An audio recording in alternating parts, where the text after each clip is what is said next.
ಮಾಡೋದಕ್ಕೆ ಜನಾಭಿಷೇಕ ಮಾಡಿದ್ರು ಬರೀ ಅದು ಸ್ವಾಮಿ ನಾವು ಹಿಂಗೆ ರಾತ್ರಿಯಿಂದ ಎದ್ದು ಬೆಳಿಗ್ಗೆ ಸ್ನಾನ ಮಾಡ್ತೀವಿ ಅಂತೇಳಿ, ಅದೇ ರೀತಿ ಸ್ವಾಮಿಗೆ ಇದು ಅಭಿಷೇಕ ಮಾಡ್ತೀವಿ ಅಂತ, ಅದು ಅಭಿಷೇಕ ಅದು ಓಕೆ. ಇದು ಶಾಂತಿದಾರ ಮಾಡ್ತೀವಲ್ಲ, ಶಾಂತಿದಾರ ಏನಕ್ಕೆ ಮಾಡೋದು? ಕೆಲವೊಂದು ಪರಂಪರೆಗಳು ಬಂದ್ಬಿಡತ್ತೆ ಏನ ಬಂದ್ಬಿಡತ್ತೆ, ನಡೀತಾ ಇದೆ. ಜಿನ್ವಾಣಿಯಲ್ಲಿ ಉಲ್ಲೇಖ ತಗೊಂಡ್ರೆ ಶಾಂತಿಧಾರೆ ಅಂದ್ರೆ ಏನು? ಶಾಂತಿಧಾರೆ ಅಂದ್ರೆ ಶಾಂತಿನಾಥಕ್ಕಿಂತ ಹಿಂದೆ, ಶಾಂತಿನಾಥಕ್ಕಿಂತ ಹಿಂದೆ ಯಾವ ತೀರ್ಥಂಕರರು?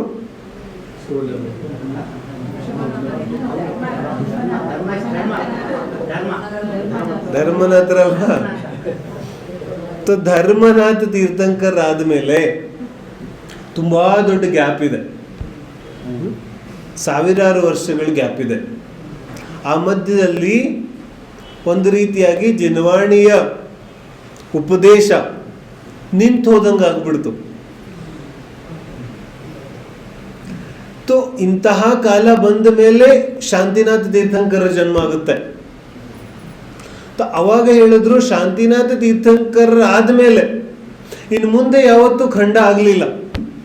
ಅಖಂಡವಾಗಿ ಮಹಾವೀರ ಸ್ವಾಮಿ ತನಕ ಅಖಂಡವಾಗಿ ಈ ಜಿನೋಪದೇಶ ಎಲ್ಲರಿಗೂ ಸಿಗ್ತಾ ಬಂತು. ಇದಕ್ಕೆ ಹೇಳಿದ್ರು ಶಾಂತಿಧಾರೆ. ಶಾಂತಿಧಾರೆ ಅಂದ್ರೆ ಏನು? ಜಲಧಾರೆ ಅಲ್ಲ.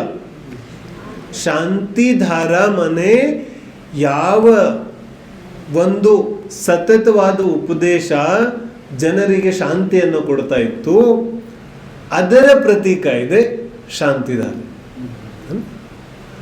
ನಂತರ ಕಾಲದಲ್ಲಿ ಪರಂಪರೆಗಳು ಶುರು ಆಗುತ್ತೆ, ತುಂಬಾ ಪರಂಪರೆಗಳು ಶುರು ಆಗುತ್ತೆ. ಅದಕ್ಕೆ ಯಾರ ಹತ್ರನೂ ಉತ್ತರ ಇಲ್ಲ. ಕ್योंकि परंपरा कब किसने चलाई किसी को नहीं पता.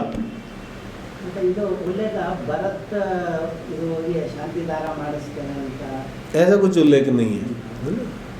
ಈ ತರ ಉಲ್ಲೇಖಗಳಿಲ್ಲ. ಅದನ್ನ ನಾವು ಬೇರೆ ಬೇರೆ ತರ ಹೇಳ್ಕೊಂಡು ಮಾಡಬಹುದು. ಆದರೆ ಮೂಲ ವಿಷಯ ಏನಿದೆ, ಅಭಿಷೇಕದ ವಿಚಾರ ಸಿಗುತ್ತೆ. ಶಾಂತಿಧಾರದ ಚರ್ಚೆ ಎಲ್ಲಿ ಬರುತ್ತೆ? ಅದು ಶಾಂತಿನಾಥ ತೀರ್ಥಂಕರರ ಕಾಲದಲ್ಲಿ ಬರುತ್ತೆ. ಅದು ಅಖಂಡ ಜಿನೋಪದೇಶದ ಒಂದು ಪ್ರತೀಕವಾಗಿ ಶಾಂತಿಧಾರೆ ಬರುತ್ತೆ. ಅಖಂಡವಾಗಿ ಈ ಯಾವ ಉಪದೇಶ ಇದೆ ಇದು ಅಖಂಡವಾಗಿ ಎಲ್ಲರಿಗೂ ಸಿಗಲಿ. भाई शांति किससे मिलेगा बताओ? यदि किसी को शांति मिलेगी तो ಯಾವುದರಿಂದ? ಸ್ವಲ್ಪ ಜ್ಞಾನ ವೃದ್ಧಿ ಆದರೆ, ಅವನಲ್ಲಿರೋ ಚೈತನ್ಯದ ವಿಕಾಸ ಆದರೆ, ಸ್ವಲ್ಪ ಅವನು ಬುದ್ಧಿವಂತ ಆದರೆ ಸ್ವಲ್ಪ ಶಾಂತಿ ಸಿಗುತ್ತೆ. ಉಪದೇಶ ಸಿಕ್ಕರೆ ಶಾಂತಿ ಸಿಗುತ್ತೆ. ಈ ಉಪದೇಶ ಸತತವಾಗಿ ನಡೀಲಿ ಅನ್ನೋದೇ ಶಾಂತಿ ಇದೆ. ನಾವು ಶಾಂತಿ ಪಾಠದಲ್ಲಿ ಇದನ್ನೇ ಬೇಡೋದಿದೆ. ಇದೇನು ಉಪದೇಶ ಇದೆ, ಇದು ಎಲ್ಲರಿಗೂ ಸತತವಾಗಿ ಸಿಗ್ಲಿ. ಏಯೇ ಇದನ್ನ ಬಿಟ್ಟು ನಾವೇನ್ ಮಾಡಕ್ ಶುರು ಮಾಡಿದ್ವಿ? ಈ ಬೀಜಾಕ್ಷರ, वो अक्षर ये अक्षर की देह शांति ಆಗಲಿ, कुटुंब शांति ಆಗಲಿ, कि देह कभी शांत होगा बताओ? ದೇಹ ಇದೆಯಲ್ಲ ಹಿಂದ್ಗಡೆ ಯಾರಿಗೆ ಗೊತ್ತಾಗುತ್ತೆ? ದೇಹ ಯಾವತ್ತಾದ್ರೂ ಶಾಂತ ಆಗಿದೆ? ಯಾರ ದೇಹ ಶಾಂತ ಆಗಿದೆ? है किसी का देह ऐसा कि ನನ್ನ ದೇಹಕ್ಕೆ ಏನೂ ಬೇಡ ಈಗ? ಇದೇ ದೇಹ ಯಾರ್ದಾದ್ರೂ ಹೀಗೆ? तो क्यों हम ऐसा प्रार्थना करते हैं? कुटुंब शांति होती है? बोलो. होती नहीं है पर इच्छा करो. ये इच्छा ही गलत है ना. ಹಿಂದೆ ನಿನ್ನೆ ಚರ್ಚೆ ಮಾಡಿದೆವು ನಾವು.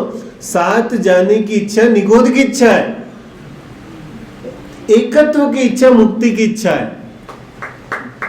है ना.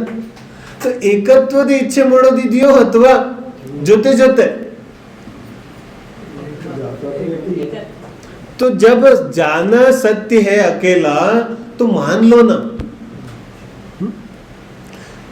ಇದೇ ಅಂತಿಮ ಸತ್ಯ ಇದೆ ಅಂದ ಮೇಲೆ ಅದನ್ನೇ ಇವನು ಶುದ್ಧಿ ಮಾಡಿದ್ರೆ ಇವಾಗಲೇ ಕಲ್ಯಾಣ ಆಗುತ್ತೆ.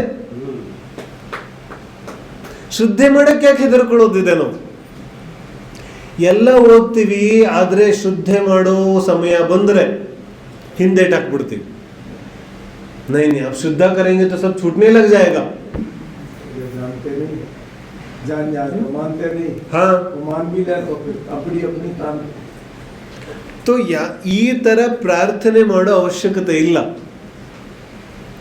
ದೇಹ ಶಾಂತಿ, ಕುಟುಂಬ ಶಾಂತಿ, ಆ ಶಾಂತಿ, ಈ ಶಾಂತಿ, ಇಲ್ಲಿ ಎಲ್ಲೂ ಶಾಂತಿ ಇಲ್ಲವೇ ಇಲ್ಲ.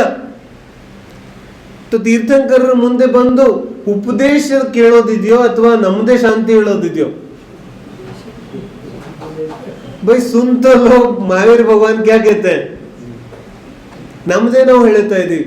ಮಾರಿ ದೀನ ತಣಿ ಸುನ್ಲೋ, ಸುನಾವೋ. तो ಪರಂಪರೆಗಳು ಸಾವಿರ ಬರುತ್ತೆ. ಯಾವ ಪರಂಪರೆ ನಮಗೆ ಪರದ್ರವ್ಯದಿಂದ ಭಿನ್ನ ಮಾಡಲಿಕ್ಕೆ ಅನುಭವ ಉಪಯೋಗ ಆಗುತ್ತೆ ಆ ಪರಂಪರೆಯನ್ನ ಕಂಟಿನ್ಯೂ ಮಾಡೋದು. ಯಾವುದು ದೇಹ ಬುದ್ಧಿ ಜಾಸ್ತಿ ಮಾಡುತ್ತೆ ಅಂತ ಪರಂಪರೆಯನ್ನ ಬಿಟ್ಟು ಬಿಡೋದು. ಖತಮ್. जितने भी भाव